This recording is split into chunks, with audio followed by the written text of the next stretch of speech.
perdebatan Banten itu, karena memang yang saya debat ini nasab daripada Ba'alawi, dan Ba'alawi memiliki persatuan di Indonesia namanya Rabita Alawiyah. Kita ingin tahu bagaimana Rabita Alawiyah mempertahankan dari nasab mereka yang sudah diakui berpuluh-puluh tahun, bahkan ratusan tahun. Tapi Rabita Alawiyah sendiri tidak datang. Walaupun demikian, karena yang melaksanakan saudara-saudara saya yang ada di Banten itu, saya didatangi oleh panitia, Yai mohon sebagai pengantin harus datang. Insya Allah saya datang. Tetapi kemudian saya mendapatkan surat dari para kesepuhan yang mendukung tesis saya, baik dari Banten, dari Jawa Tengah, Jawa Timur. Kemudian hasil istikharah beberapa kiai yang mendukung tesis saya dengan sembunyi-sembunyi, kiai khas, dikirimkan oleh saudara saya Said Zulfikar. Kiai, ini hasil istikharah dari para kiai sepuh. Kiai tidak boleh datang ke Banten. Nah, ketika itu pula langsung Kiai siapa di Cirebon, Kiai Abbas Buntet mengadakan acara dadakan. Malamnya, siang saya di UIN, malamnya harus ceramah di Cirebon. Kemudian siangnya dijadwalkan untuk bertemu dengan Keraton Kanoman, juga keraton yang lain Mertasinga, dan kiai-kiai di Cirebon. Akhirnya di pertemuan di pesantren Balerante di Cirebon dengan perwakilan dari Kanoman dan Mertasinga.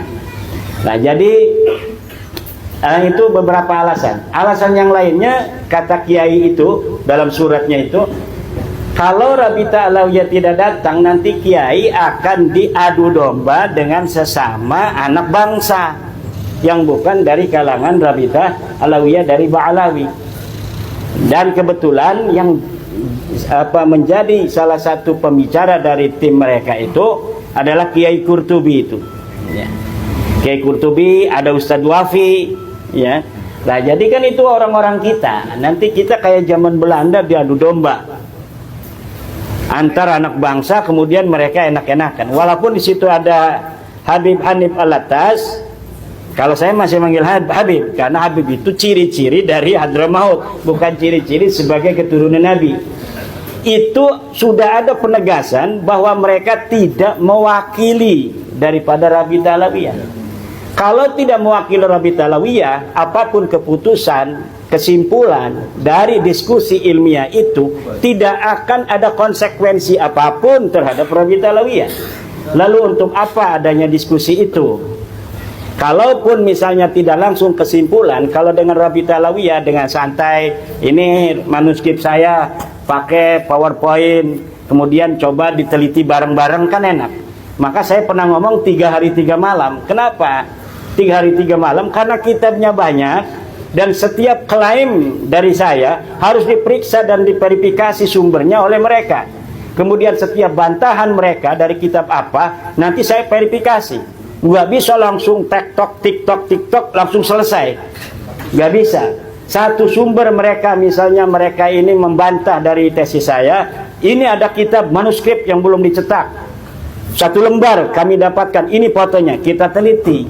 Mana lembaran awalnya, mana lembaran akhirnya, mana titik mangsanya, siapa selama ini yang memegang, dari nushah tahun berapa dia itu menyalin, kemudian ada nggak data pembanding manuskrip ini dengan sumber lainnya, disebutkan tidak oleh manuskrip yang lainnya. Kalau tidak, itu bisa jadi manuskrip palsu. Manuskrip palsu itu bisa dibikin zaman sekarang itu. Kertasnya kertas tua misalnya, kita butuh kertas 100 tahun yang lalu, itu masih ada di toko-toko loa. Kertas 100 tahun lalu kita bisa ada di toko loa. Kemudian kita tulis dengan gaya-gaya tahun tua dan lain sebagainya. Dan ini pernah terjadi. Saya telusuri algoritma dari beberapa kitab yang ditahqiq oleh kalangan mereka, terjadi interpolasi, penyisipan kalimat yang tidak ada dalam manuskrip, kemudian dalam versi cetak kalimat itu ada, dan kalimat itu berhubungan dengan sejarah mereka.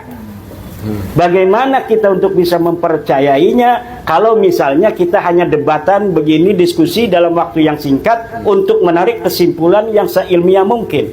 Maka kita memerlukan waktu.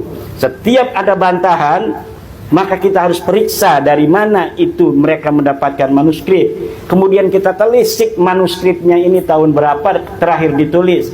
Kemudian disalin dari manuskrip tahun berapa sampai nushah pertama, manuskrip pertama itu ditulis oleh pengarangnya. Ini perlu sanad dan riwayat.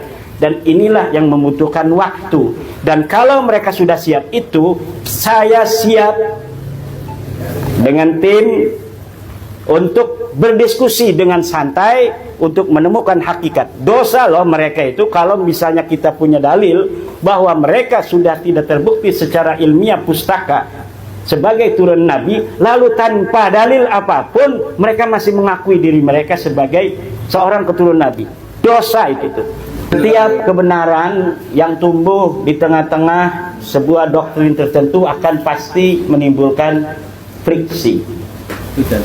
Ketika Nabi Muhammad SAW membawa Islam, kemudian mendakwahkannya kepada orang Mekah, yang pertama pecah adalah Bani Quraisy. Yang pertama pecah itu Bani Quraisy. Ada ketika kebenaran itu dibawa, orang yang langsung percaya dan menyatakan kepercayaannya dengan berani, seperti Siti Khadijah Al-Kubra, kemudian Siti Fatimah binti Asad, ibunya Sayyidina Ali, perempuannya, kemudian disusul oleh Sayyidina Ali, kemudian disusul oleh Abu Bakar, disusul oleh yang lainnya sampai ke Umar Ibnul Khattab. Ada yang dia percaya, tapi dia karena sebagai pimpinan tidak langsung untuk mengatakan dia percaya, karena untuk mengimbangi dari yang belum percaya itu. Kalau dia sebagai pimpinan, contohnya adalah Abi Thalib. Abi Thalib itu percaya kepada Nabi Muhammad. Bahkan dalam tradisi kita, Syekh Nawawi begitu kuat membela Abi Thalib bahwa dia mukmin. Walaupun dalam hadis sahih dikatakan Abi Thalib adalah kafir, tetapi Syekh Nawawi Tanara Al-Bantani dalam kitabnya Tafsir Munir menyatakan dengan tegas Abi Thalib adalah mukmin.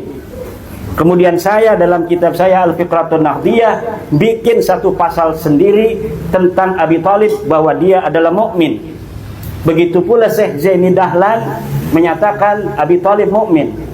Dalam tafsir Jalalain kafir, dalam Sahih Bukhari kafir itu Abu Thalib.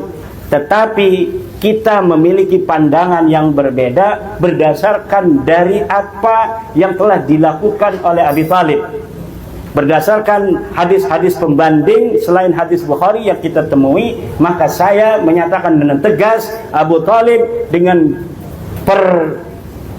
laqab radhiyallahu anhu.